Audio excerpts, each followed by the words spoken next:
Hello everyone, welcome to my new video. Guys, आज जो हम टेंस करेंगे वो करेंगे future continuous tense. Future continuous tense, इससे पहले हमने फ्यूचर इंडेफिनिट टेंस किया था। उसमें मैंने आपको विल और शैल का यूज़ बताया था कि विल का यूज़ कैसे होगा और शैल का यूज़ कहाँ कहाँ पर होगा। आज जो हमारा टॉपिक है वो है फ्यूचर कॉन्टिन्यूस टेंस, ठीक है। और इसकी जो पहचान होती है मेन सेंटेंस की मेन क्रिया के साथ, उसके साथ रहा होगा, रही होगी, रहे होंगे आगे, मतलब मेन वर्ब के साथ हम रहा होगा, रही होगी या रहे होंगे यूज़ करेंगे।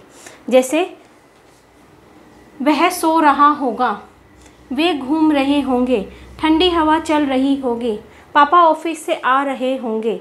कुछ भी काम जो हम कर रहे होंगे वो होगा हमारा future continuous tense.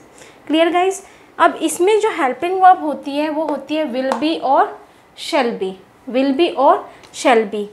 Will be हम यूज़ करेंगे, आपको मैंने फ्यूचर इंडेफिनिट टेंस में बताया था कि विल किसके साथ यूज़ होगा, शैल किसके साथ यूज़ होगा। ऐसे ही विल बी और शैल बी का यूज़ होता है। वो मैं सब्जेक्ट्स लिख देती हूँ किन किन के साथ यूज़ होगा। विल बी यूज़ होगा ही, शी, इट, यू, दे के साथ या सिंगुलर और प्लूरल नाउन के साथ। और शैल बी यूज़ होगा आई और वी के साथ। लेकिन हमें यूज़ करना है विल बी, क्योंकि जहाँ पर भी हमारे बहुत सारे सेंटेंसेस ऐसे होते हैं जिसमें हम डिटर्मिनेशन दिखाते हैं, प्रॉमिस होता है, थ्रेट होती है, ठीक है। तो उसमें ज़्यादातर हम शैल बी की जगह विल बी यूज़ करते हैं आई और वी के साथ, ठीक है। फ्यूचर इंडेफिनिट टेंस में मैंने सब कुछ क्लियर कर दिया है। आपको अगर थोड़ा सा भी डाउट हो तो आप उस वीडियो को देख सकते हैं और विल और शैल का यूज़ देख सकते हैं। Clear guys. तो मैं आगे कंटिन्यू करती हूँ कि आई और वी के साथ हमें शैल बी बहुत कम, जहाँ पर कोई काम नहीं हो रहा, मतलब बहुत ही रेयर सिंपल सेंटेंसेस होंगे बिल्कुल ही, और वहाँ पर हम शैल बी का यूज़ करेंगे आई और वी के साथ। अदरवाइज मोस्टली सेंटेंसेस में हम विल बी का यूज़ करते हैं आई और वी सब्जेक्ट के साथ। याद रखना गाइज, आई और वी के साथ हमें विल बी यूज़ करना है, क्योंकि हमारे बहुत सारे सेंटेंसेस ऐसे होते हैं जिसमें शैल बी यूज़ नहीं होता। 2-4 सेंटेंसेस ही होते हैं जिसमें शैल बी यूज़ होगा, अदरवाइज विल बी का ही यूज़ आजकल बहुत ज़्यादा होता है। Clear guys.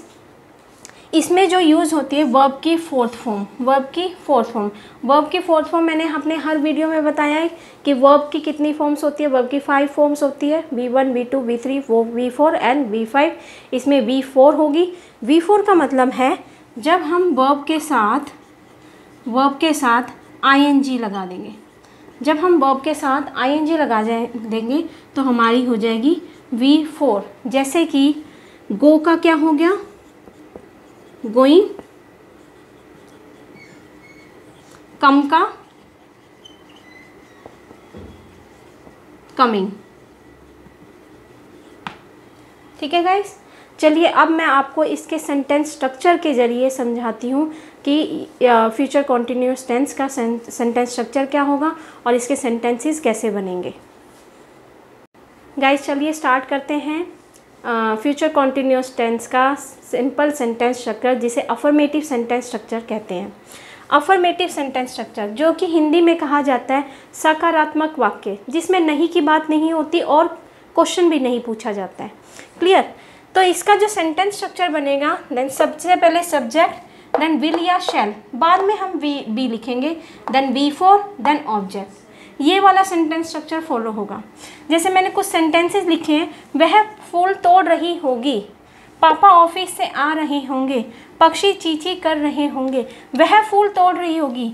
She will be, फूल तोड़ना प्लक, प्लक का plucking, she will be plucking flowers. ठीक है, एक फ्लावर है तो फ्लावर लिख देंगे, फूल तोड़ रही होगी तो फ्लावर्स लिख देंगे, बहुत सारे फूल होंगे तो। पापा ऑफिस से आ रहे होंगे, father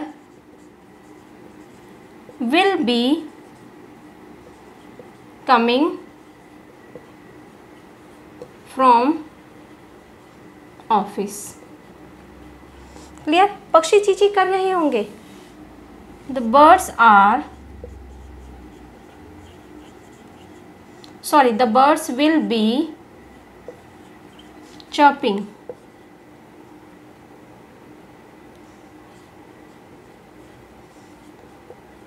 The birds will be chirping.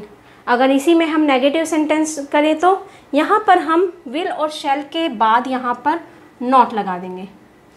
अब देखिए विल बी और शैल बी को अलग अलग लिखने का रीज़न यही था, बी को बाद में लिखने का रीज़न यही था, क्योंकि बच्चे बहुत सारे क्या करते हैं, विल बी को एक साथ लिख लेते हैं और शैल बी को एक साथ लिख लेते हैं, उसके बाद नोट यूज़ करते हैं, जो कि ग्रामेटिकली हमारा गलत हो जाता है।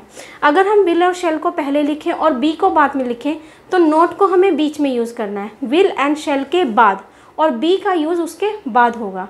चलिए कुछ सेंटेंसेस के ज़रिए मैं आपको बताती हूँ। गाइज नेगेटिव सेंटेंस स्ट्रक्चर में हम विल और शैल के बाद नोट यूज़ करते हैं, देन बी का यूज़ किया जाता है।